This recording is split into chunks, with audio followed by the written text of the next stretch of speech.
여러분은 한글이 단순한 문자가 아니라 우리의 역사와 정신이 담긴 위대한 유산이라는 사실을 알고 계신가요? 지금 우리가 자연스럽게 읽고 쓰는 한글은 단순한 문자의 창제가 아니라 백성을 위한 혁신이었고 세상을 바꾸는 힘이었습니다.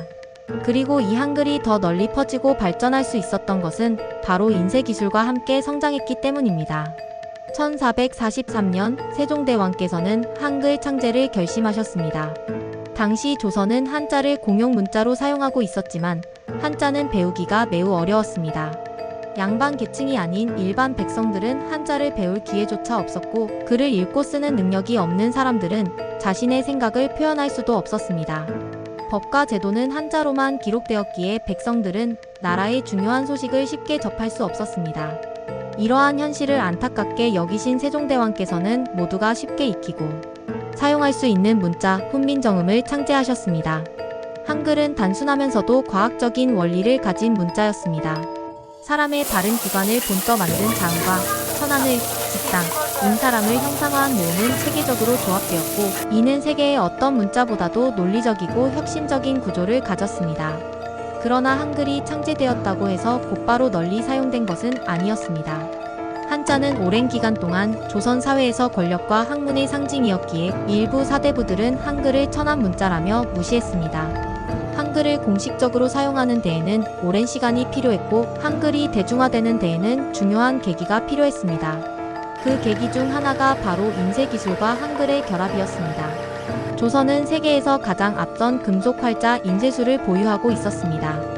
하지만 그 기술이 오랫동안 한자 서적을 찍어내는 데에만 사용되었고 한글 서적은 많지 않았습니다.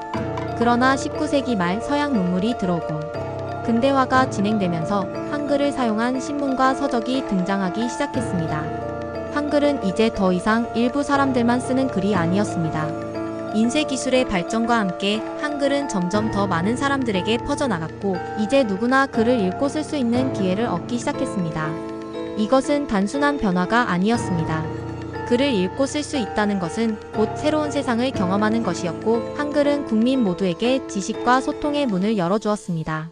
과거에는 소수의 특권층만이 누릴 수 있었던 정보와 지식을 이제 모든 사람이 접할 수 있게 된 것입니다. 오늘날 우리는 한글을 통해 생각을 표현하고 서로 소통하며 우리의 문화를 지켜나갑니다. 한글은 단순한 문자가 아니라 우리의 정체성이며 조상의 지혜가 담긴 혁신의 결정체입니다. 그리고 한글은 인쇄기술과 함께 발전하며 우리 민족의 저력을 보여주었습니다. 한글은 이제 대한민국을 넘어 세계로 뻗어나가고 있으며 앞으로도 시대를 초월해 영원히 빛날 것입니다. 한글이 창제된 이후에도 오랫동안 조선 사회에서는 한자가 공식 문서와 학문의 중심에 있었습니다. 그러나 한글은 백성을 위한 문자였고 시간이 흐를수록 점점 더 많은 사람들이 한글을 사용하기 시작했습니다. 그리고 한글이 더 널리 퍼질 수 있었던 중요한 계기 중 하나가 바로 인쇄기술과 한글 전용 활자의 발전이었습니다. 조선은 세계 최초로 금속 활자 인쇄술을 개발한 나라였습니다.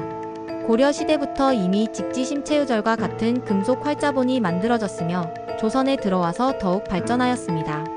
활자를 사용하면 같은 내용을 여러 번 찍어낼 수 있어 많은 사람이 지식을 공유할 수 있었고 이는 당시로서는 혁신적인 기술이었습니다. 그러나 아쉽게도 이 뛰어난 기술은 한문 서적을 찍어내는 데에만 주로 사용되었습니다. 한글이 창제된 뒤에도 조선의 사대부 계층은 여전히 한자만을 중요한 문자로 여겼고 한글을 사용하는 데에는 소극적이었습니다. 하지만 한글이 서민들 사이에서 점점 사용되면서 한글 전용 활자의 필요성이 대두되었습니다. 조선 후기에 들어서면서 한글로 쓰인 책들이 하나둘씩 등장하기 시작했습니다. 특히 1800년대에 들어서며 한글 소설이 인기를 끌게 되었습니다. 홍길동전, 춘향전, 심청전과 같은 이야기들은 백성들에게 사랑받았고 이를 대량으로 보급하기 위해 한글 활자가 점차 사용되기 시작했습니다. 당시 만들어진 활자는 목판 인쇄 방식이 많았지만 점차 한글 전용 금속 활자도 개발되었습니다. 한글이 본격적으로 인쇄술과 결합한 것은 19세기 말 개화기에 이르러서였습니다.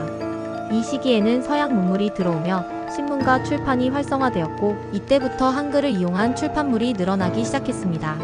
1896년 창간된 독립신문은 한글 전용 활자를 사용한 최초의 근대적 신문이었습니다.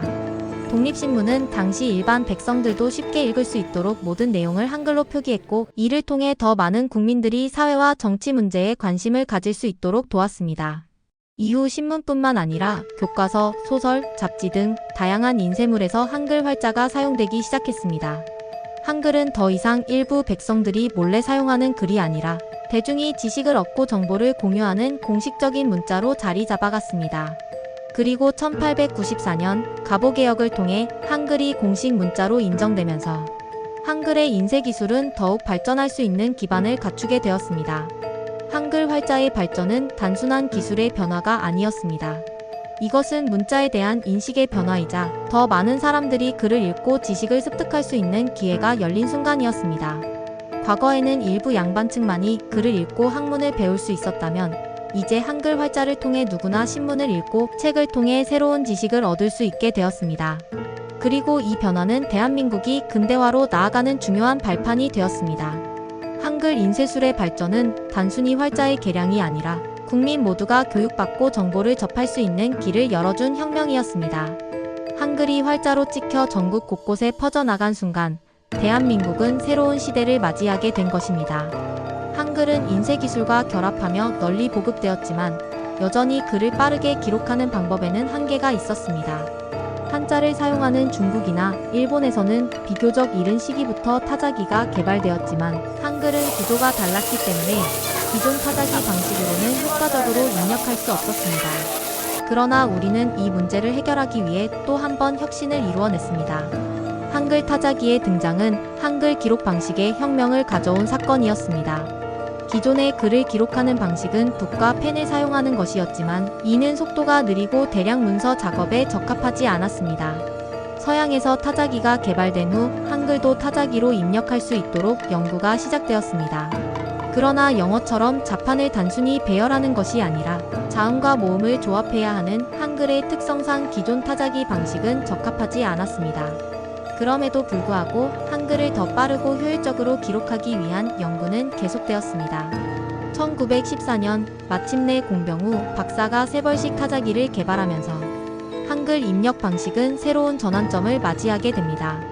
공병우 박사는 한글의 구조를 분석하고 초성 마이너스 중성 마이너스 동성을 빠르게 입력할 수 있도록 설계된 세벌식 자판을 개발했습니다.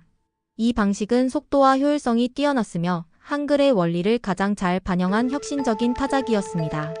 이후 1940에서 50년대에는 4벌식과 2벌식 타자기도 개발되었으며 특히 1960에서 80년대에 들어서면서 한글 타자기는 행정, 언론, 교육 분야에서 필수적인 도구가 되었습니다. 공공기관에서는 타자기를 이용해 문서를 작성했고 신문사에서는 한글 타자기로 빠르게 기사를 편집할 수 있게 되었습니다. 더 이상 손으로 글씨를 쓰는 것이 아니라 타자기를 이용해 더 정확하고 신속하게 문서를 작성할 수 있게 된 것입니다. 한글 타자기의 발전은 단순히 글을 빠르게 입력하는 것을 넘어 한글을 현대적인 시스템 속에서 더욱 효율적으로 사용할 수 있도록 만든 중요한 혁신이었습니다. 한글 타자기의 입력 원리는 훗날 컴퓨터가 등장한 이후에도 영향을 주었으며 한글 워드 프로세서가 개발되는 기반이 되었습니다. 실제로 1980년대 이후 컴퓨터에서 사용된 한글 입력 방식은 타자기에서 발전한 개념을 바탕으로 만들어졌으며 이후에도 한글 입력 방식의 표준화에 큰 역할을 하였습니다. 또한 한글 타자기의 발명과 보급은 단순한 기술 발전이 아니라 한글이 더 이상 손으로만 기록하는 전통적인 문자에서 벗어나 현대적인 정보 처리 환경에서도 유용하게 사용될 수 있는 문자임을 입증한 사건이었습니다. 이는 한글이 전통적인 문자에서 현대적인 문자로 발전하는 과정에서 매우 중요한 역할을 했습니다. 오늘날 우리는 컴퓨터, 스마트폰, 태블릿 등 다양한 디지털 기기에서 한글을 입력하고 사용하고 있습니다. 하지만 그 시작에는 타자기를 통해 한글 입력 방식을 연구하고 발전시켜 온 수많은 사람들의 노력이 있었습니다. 한글 타자기의 등장은 한글의 현대화를 이끄는 중요한 도약이었으며 오늘날 우리가 한글을 자유롭게 입력하고 활용할 수 있는 기반이 되었습니다. 한글은 오랜 세월 동안 손으로 쓰거나 활자로 인쇄되었지만 20세기에 접어들면서 또 한 번 혁신적인 변화를 맞이하게 됩니다. 바로 디지털 기술과 결합하면서 한글이 새로운 시대를 열게 된 것입니다. 컴퓨터가 등장하면서 영어권에서는 이미 워드 프로세서와 디지털 폰트가 발전하고 있었지만 한글 한글은 복잡한 자음과 모음의 조합 구조 때문에 입력 방식과 폰트 개발이 쉽지 않았습니다. 그러나 한글을 디지털 환경에서 자유롭게 사용할 수 있도록 연구한 많은 개발자와 연구자들이 있었습니다.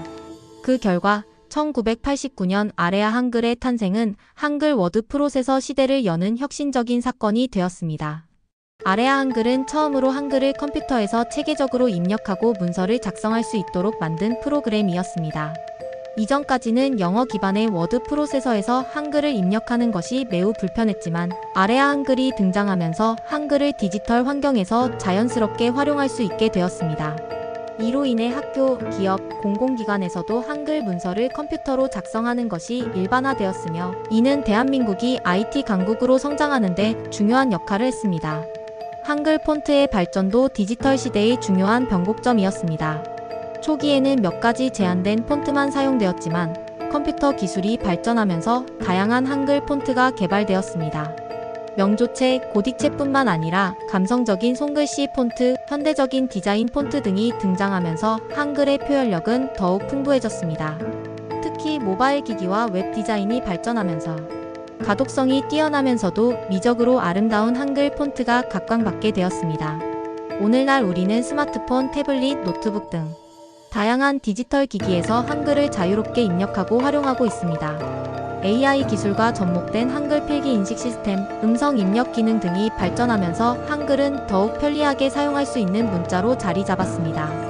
그리고 한국의 디자이너들이 만든 한글 폰트는 세계적으로도 인정받으며 넷플릭스, 구글, 애플과 같은 글로벌 기업에서도 한글 폰트를 적용하는 시대가 되었습니다. 이제 한글은 단순한 문자가 아니라 디지털 시대에도 강력한 경쟁력을 가진 문화적 자산이 되었습니다. 한글이 가진 독창적인 디자인과 구조는 디지털 환경에서도 완벽하게 구현될 수 있었고 시대의 변화 속에서도 끊임없이 진화하며 우리의 생활 속에 깊이 자리 잡고 있습니다. 한글이 디지털 환경에서도 이렇게 아름답고 강력한 문자로 자리 잡을 수 있었던 것은 우리가 한글을 소중히 여기고 발전시키기 위해 노력해온 결과입니다. 세종대왕께서 창제하신 위대한 문자 한글은 이제 대한민국을 넘어 전 세계에서도 인정받는 디지털 시대의 언어로 성장하고 있습니다. 한글은 과거에도 혁신이었고 현재도 혁신이며 미래에도 무한한 가능성을 가진 문자입니다. 한글은 이제 단순한 문자를 넘어 우리의 역사와 문화 그리고 미래를 담아낼 가장 강력한 도구가 되고 있습니다.